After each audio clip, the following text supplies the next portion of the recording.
Gente, en este canal ya vimos más de una vez cómo a Stanley Kubrick le gustaba con sus películas criticar a la guerra y bueno, cómo nos dio varios peliculones, varias obras maestras del cine que trataban este tema del antibelicismo en pantallas, creo que como casi nadie. Vimos por ejemplo una de sus primeras películas, Paths of Glory, que era una crítica a la guerra, así como también la, para mí, gran sátira que es Doctor Strangelove, acercándonos un poquito más a la actualidad con el concepto de la Guerra Fría en mente. Y creo que Full Metal Jacket es la mano de Kubrick a la hora de filmar, a la hora de adaptar grandes obras literarias, lo que la hace una de sus grandes obras maestras. Si consideraba que Doctor Strangelove lo era, la verdad es que Full Metal Jacket es, me parece, el pic, la cúspide de Stanley Kubrick con el antibelicismo en el cine y posiblemente una de las películas de guerra más legendarias de la historia, tal vez junto, por ejemplo, con Apocalypse Now. Hablemos de Full Metal Jacket. You little scumbag! I got your name! I got your ass! You will not laugh! You will not cry! You will learn by the numbers! I will teach you! Now get up! Get on your feet! You had best unfuck yourself or I will unscrew your head and shut down your neck! Sir, yes, sir! Private Joker, why did you join my beloved corps? Sir, to kill, sir! So you're a killer? Sir, yes, sir! Let me see your war face. Sir! You got a war face? Ah! That's a war face! Now let me see your war face! Ah! Bullshit! You didn't convince me! Let me see your real war face! Ah! You don't scare me! Work on it! Sir, yes, sir! ¿Qué onda, gente? ¿Cómo andan? Bienvenidos a Cybermates.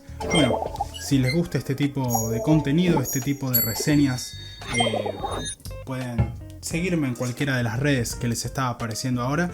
Así como siempre los invito a darle me gusta, suscribirse, comentar lo que quieran. Ayudan mucho a que el algoritmo recomiende este tipo de videos, de películas por ahí no, vamos a decir, tan populares hoy en día. Pero que no por nada dejaron un precedente, historia en el cine, y eso es un poco de lo que busco también hacer con esta sección, a la par de que yo voy aprendiendo mucho también. Stanley Kubrick, yo no quería caer en esa, vieron, de bueno, un montón, casi todo el mundo que le gusta el cine dice es el mejor director de la historia. Yo no quería caer en bueno, lo que opina todo el mundo, pero es que por cómo viene la mano, en esta sección donde hablo de los mejores directores y de sus mejores películas, hasta el momento nadie tiene tantas obras maestras en su palmarés como sí lo tiene Stanley Kubrick.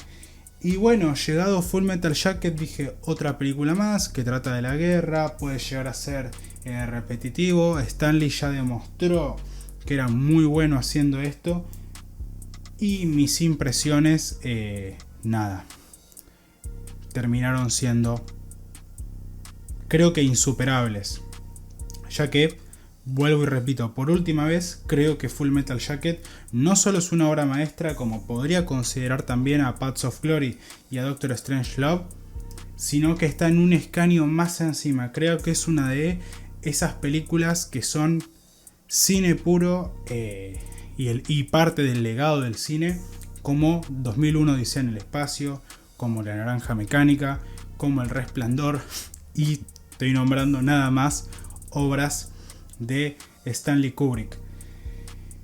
Vamos a decir que la película está dividida en dos partes, y soy de esas personas que consideran que la primera parte sí es mejor que la segunda, pero que la segunda no tiene ningún tipo de desperdicio y se entiende mucho mejor habiendo tenido la primera parte. Vamos a dividirlo en lo que es, en la primera parte, toda la fase de entrenamiento de las tropas hacia la guerra de Vietnam, que es la guerra que toca esta película, así como por ejemplo también Apocalypse Now de Francis Ford Coppola, una de las guerras más polémicas del último tiempo, podríamos decir. Y la segunda parte, que va a ser ya a fondo de los soldados estadounidenses sobre tierra vietnamita. La guerra de Vietnam, y esta no va a ser una clase de historia, que fue la única guerra que perdió Estados Unidos, creo que en el siglo XX, y una de las poquitas que perdió desde que es un país independiente, fue una guerra completamente sin sentido. Y bueno, de ahí están ustedes, ir a la historia de por qué de esa guerra, de por qué la perdieron. Pero fue una guerra sin sentido, hasta para los que consideran que las guerras de por sí, el concepto de guerra, no tiene sentido. Irse hasta allá por la problemática que fue, toda la sangre que se derramó, no fue para nada una guerra limpia y encima la perdieron. Para muchos yanquis es incluso sinónimo de deshonra, es un papelón histórico lo que pasó ahí, y puedo llegar a considerar que incluso esta Full Metal Jacket entendió mejor la guerra de Vietnam e hizo una crítica tal vez un poquito mejor, teniendo en cuenta que ambas son excelentes, que Apocalypse Now. Así que palabras mayores, porque hablamos de Apocalypse Now también en este canal y le tiré flores completamente. La primera parte de la película, que digo que es la mejor, lo peor es que por muchos momentos te da gracia, es graciosa. Es toda una serie de secuencias que dura casi una hora, de cómo, bueno, tenemos a este sargento terrible, el sargento de artillería, que va a entrenar a un pelotón como tantos que están siendo entrenados para que sean auténticas máquinas de matar y vayan a la guerra de Vietnam a cumplir este cometido justamente. Vemos la deshumanización punto por punto, desde este concepto de raparlos a todos, que todos hablen igual, que todos hagan lo mismo, para, vamos a decir, quitar cada factor de individualidad que pueda llegar a haber en cada ser humano. Y también vemos cosas que hasta nunca les encontré mucho el sentido, como toda esta disciplina que tienen en cómo cargar el arma, entender la cama, así como también lo importante, ¿no?, siempre en un cuerpo militar, que es un entrenamiento arduo que todos tienen que cumplir a rajatabla. Si bien la primera secuencia es de este sargento humillando casi a cada uno de los integrantes, van a empezar a tomar vuelo. Cada uno de ellos van a perder esta humanidad que los caracteriza, van a convertirse en auténticas máquinas, vamos a decirlo así, salvo por uno al principio, interpretado excelentemente por Vincent D'Onofrio, que es Leonard, un Vincent D'Onofrio Kingpin para los que les guste Marvel, para los que estén viendo Daredevil, con unos 20 años, que subió como 35 kilos para esta película, uno de los récords, o creo que el récord histórico, hablando en materia de eso en el cine, que tiene unas expresiones que creo que en una hora de la película, bueno, hace un despliegue actoral como pocas veces vi en una película de Kubrick.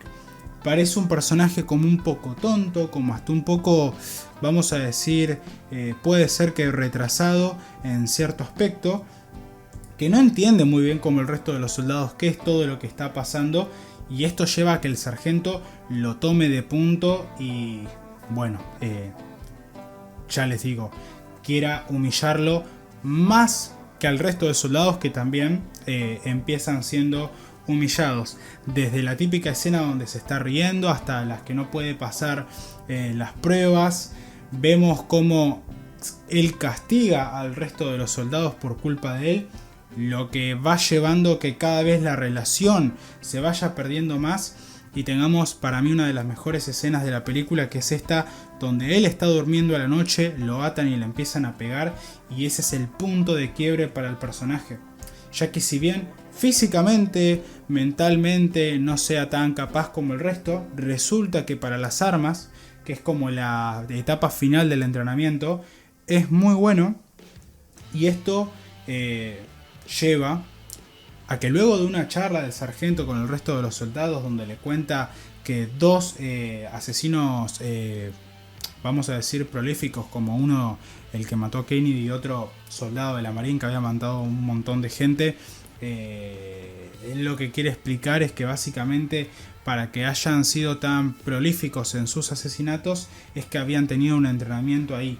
Y ese punto es lo que hace que Leonard pierda por completo la cabeza con esa cara de enfermo mental que pone Vincent D'Onofrio, y como que glorifique este concepto de matar. Y todo el tiempo ellos cantaban y decían que estaban convirtiéndose en auténticas máquinas de matar. Lo que lleva para mí al mejor momento de la película, que si bien va a tener varios en la segunda parte, nada supera el momento de Full Metal Jacket, de esta escena de Vincent con este cargador, que en esa época se le decía Full Metal Jacket a ese conjunto de cargador con las balas, y que termina en el asesinato del sargento.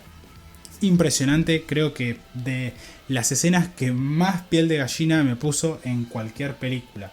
Y no quiero hablar de la segunda parte, por supuesto, sin obviar el protagonista de la película y otro personaje que se roba por completo esta, que es el sargento interpretado por R. Lee Ermey, que al principio no iba a ser el actor que iba a encarnar este papel, sino que iba a ser otro mucho más conocido, que ahora no me acuerdo bien quién era, pero él simplemente estaba ahí al principio como para ayudar, ya que él había sido sargento en la vida real.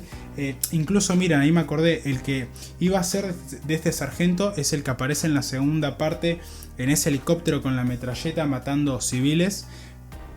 Pero Stanley Kubrick le tenía tanto miedo a este sargento, que encima lo había sido en la vida real, y Stanley Kubrick le encantaba esto de estudiar hasta el más mínimo detalle sus historias, los trabajos, las vivencias de los actores, de todo lo que iba a adaptar, que a último momento saca al otro del papel y le da, como vemos, un papel súper secundario, y R. Lee Ermey se transforma en este sargento que, bueno, se roba todas las escenas donde aparece, y es una de las fotos, su cara en primer plano de Full Metal Jacket.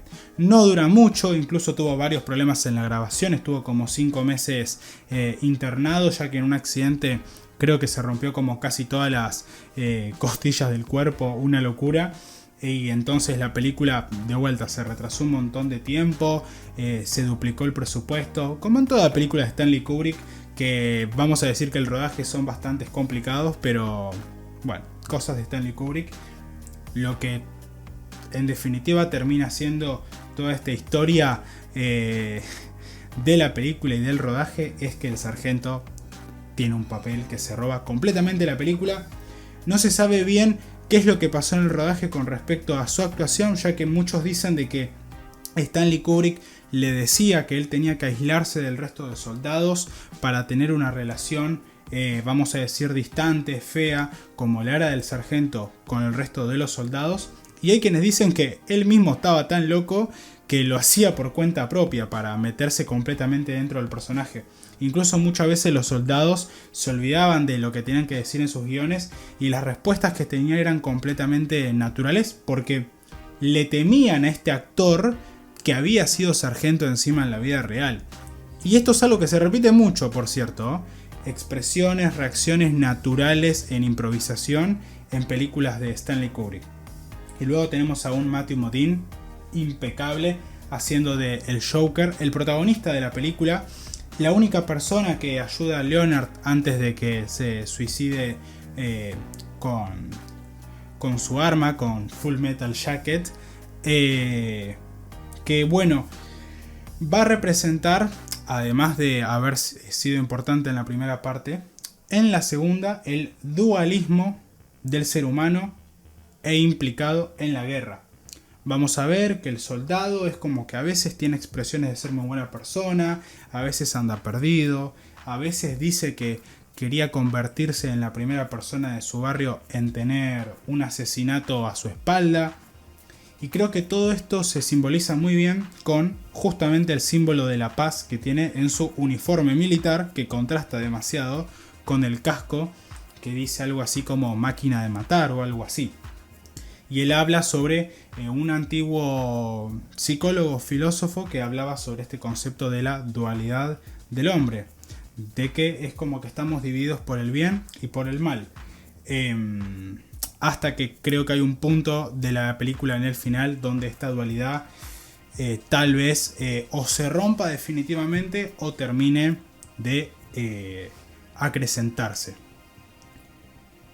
Vemos que es una persona como tantas, como la mayoría, imagino, en la guerra de Vietnam, y vuelvo a poner el ejemplo de Apocalypse Now, que no tiene ni idea, que no sabe qué están haciendo en ese país, para qué es la guerra, para qué están matando a esos amarillos. Se ve como en el escuadrón ese de periodistas que él está al principio, están al pedo, están inventándose noticias falsas para, vamos a decir, controlar a las masas en Estados Unidos y tenerlos como bien al tanto.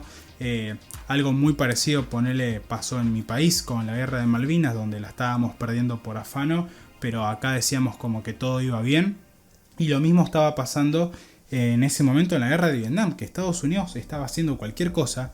Los soldados, cuando los entrevistaban, y hay mucho material de eso, muchos decían que no sabían ni por qué estaban peleando, pero bueno, en Estados Unidos muchas de esas grabaciones, de esas noticias, no llegaban en tiempo real.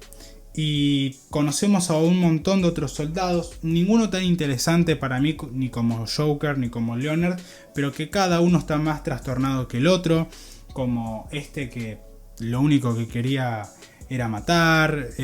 Bueno, no sé, varios que no sé si vale la pena comentarlos uno por uno, pero que en conjunto hacen de un grupo que la verdad te da mucha lástima, mucha pena, bronca evidentemente, porque están matando a otras personas, pero que no deja de ser un grupo de soldados que están ahí sin mucho saber qué hacer y por culpa en gran medida de un estado que los llevó a estar ahí.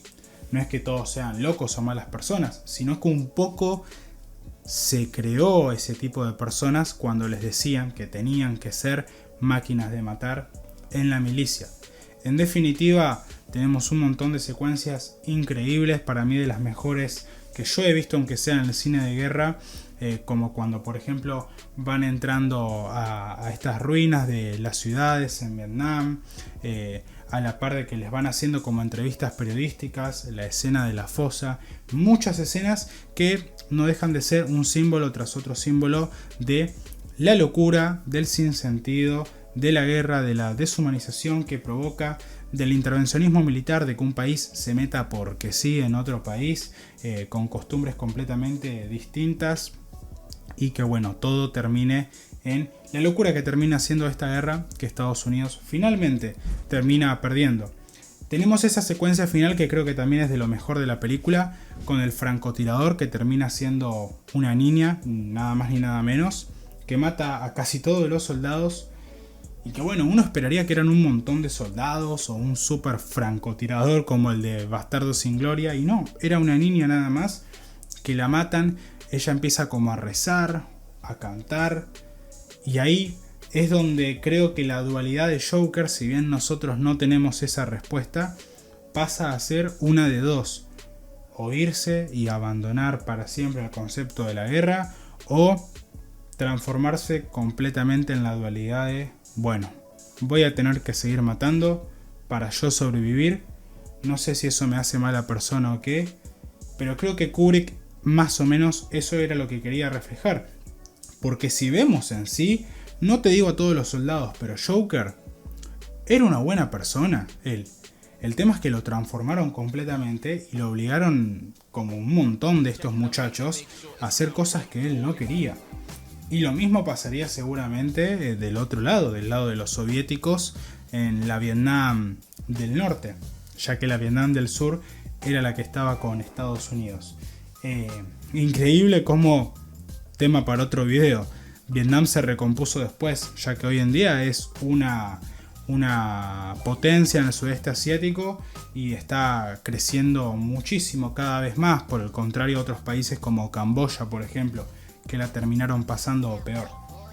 En definitiva, la última película que hace Kubrick sobre la guerra y que creo que termina de dar ese mensaje final que Kubrick nos contó con varias películas de la guerra no tiene sentido, la guerra ayuda a que en la dualidad del hombre la deshumanización crezca y también cómo los que van a la guerra son pobres chicos que tienen un montón que perder, mientras que al contrario de lo que se hacía en las guerras de antaño, los líderes, los jefes de esas guerras están muy cómodos en sus castillos, en sus palacios, en, vamos a decir, sus palacios presidenciales, como quieras llamarlo, depende de la época, muy tranquilitos, cómodos, calentitos, así como bien hacía la sátira de Doctor Strangelove de Stanley Kubrick en su película. Acá lo que estamos viendo es una masacre sin sentidos, deshumanización de todos humanos, que la mayoría, tanto yanquis como vietnamitas como soviéticos, no saben qué están haciendo ahí. No están peleando ni siquiera por su propia tierra, están peleando por intereses absurdos de gente que ni siquiera está al momento en ese lugar. Full Metal Jacket, seguramente un montón de cosas me queden por comentar. Una película que se ha analizado hasta el cansancio y que si así se debe hacer el día de mañana, la volveremos a analizar desde otra perspectiva, ya que una obra maestra siempre te invita a eso. Así que si les gustó esta reseña, denle me gusta, suscríbanse, comenten lo que quieran y nos vemos en el próximo video, ya lamentablemente con la última película de Stanley Kubrick, Ojos bien cerrados, una película que él ni siquiera pudo ver y que seguramente si no hubiese muerto en esas circunstancias tan raras, nos hubiese ofrecido alguna que otra película más. Así que espero que hayan disfrutado de esta reseña y la próxima semana, Ojos bien cerrados. Eso es todo y nos vemos. Hasta pronto.